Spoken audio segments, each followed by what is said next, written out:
राहुल गांधी राहुल गांधी की मानसिकता क्या है?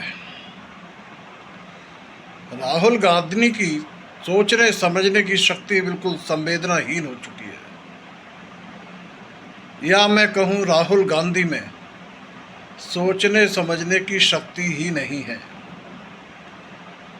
बड़ बोलापन बहुत ज़्यादा है और कभी कभी वो क्या बोलते हैं उन्हें खुद नहीं पता।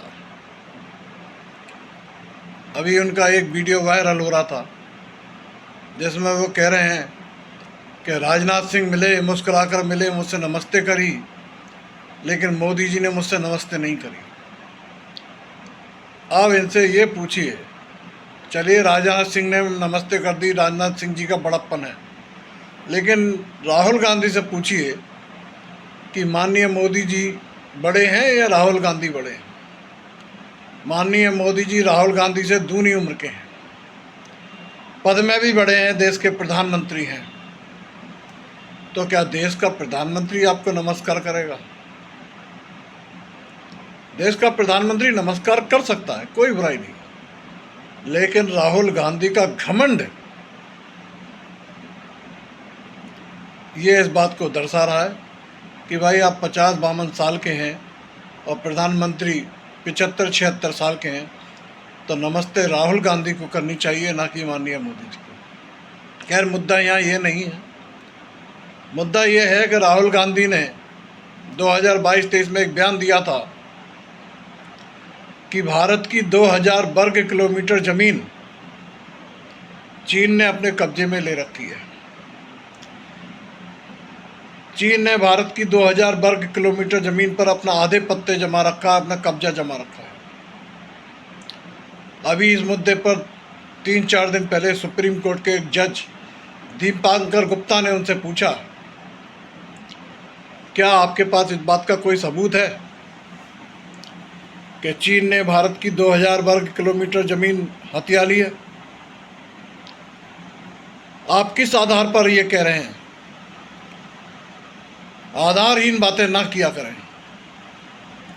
आप सेना के मनोबल को तोड़ रहे हैं, सेना पर उंगली उठा रहे हैं, देश की सरकार पर उंगली उठा रहे हैं, सेना और सरकार दोनों को कटघरे में खड़ा कर रहे हैं।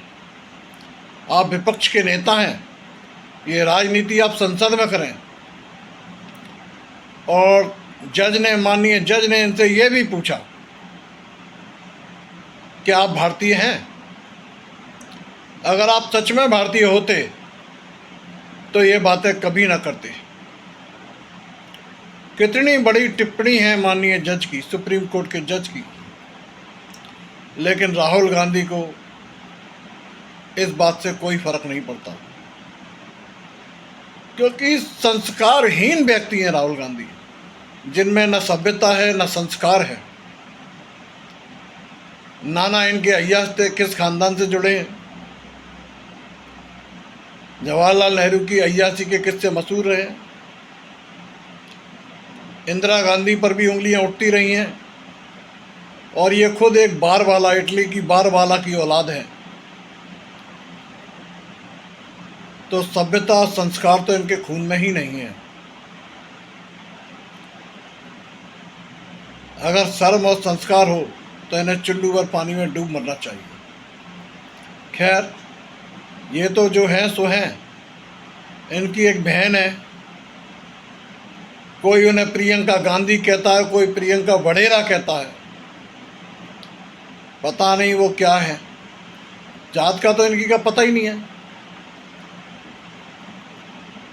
दादी इनकी हिंदू थी, बाबा पारसी, माँ क्रिश्चियन है, बाप हिंदू, और ये अपने आप को ब्राह्मण बताते हैं, कभी वाड्रा बन जाते हैं। इनकी बहन ने, प्रियंका ने, सुप्रीम कोर्ट के जज जिन्होंने टिप्पणी की राहुल गांधी पर, क्या आप इस देश के नागरिक हैं? क्या आप भारतीय हैं? एक भारतीय ऐसी बात नहीं करता, ऐसी बात नहीं कर सकता। उस पर प्रियंका सुप्रीम कोर्ट के जज को ही नसीहत दे रही हैं। वो बता रही हैं सुप्रीम कोर्ट के जज को ये तय करने का अधिकार नहीं कि कौन भारतीय नागरिक है कौन नहीं। प्रियंका जी, सुप्रीम कोर्ट का जज जो बैठा है कुर्सी पर, वो ऐसे ही नहीं बैठा, कोई डिग्रियां लेकर बैठा है, आपसे ज़्यादा पढ़ा लिखा है, आपसे ज़्यादा अनुभवी है, आपसे ज़्यादा उसने दुनिया देखी है। आप हैं क्या उसके मुकाबले? आपकी तो एजुकेशन भी उसके मुकाबले नहीं होगी, और चीज़ों की तो बात छोड़ दीजिए। आप सुप्रीम कोर्ट के जज को नसीहत दे रही हैं। मैं प्रियंका वाड्रा की क्लिप जोड़ रहा हूँ, आप देखें वो क्या नसीहत दे रही हैं। Well, with due respect to the honorable judges of the Supreme Court, they do not decide who a true Indian is, and it is the job of the opposition leader, it is his duty to ask questions to challenge the government. And my brother would never say anything against the army. He holds the army in the highest respect. So it is a misinterpretation of it. देखा प्रियंका गांधी क्या बोल रही हैं। प्रियंका गांधी में भी संस्कार और तमीज नाम की चीज़ नहीं है। लोग इनकी तुलना इंदिरा गांधी से जाने कैसे कर देते हैं। खैर, आपकी इस मुद्दे पर क्या राय है, अपने कमेंट्स करें, मेरे चैनल को सब्सक्राइब करें। आपसे हाथ जोड़कर विनती है, निवेदन है कि चैनल को सब्सक्राइब जरूर करें। जय हिंद, जय भारत।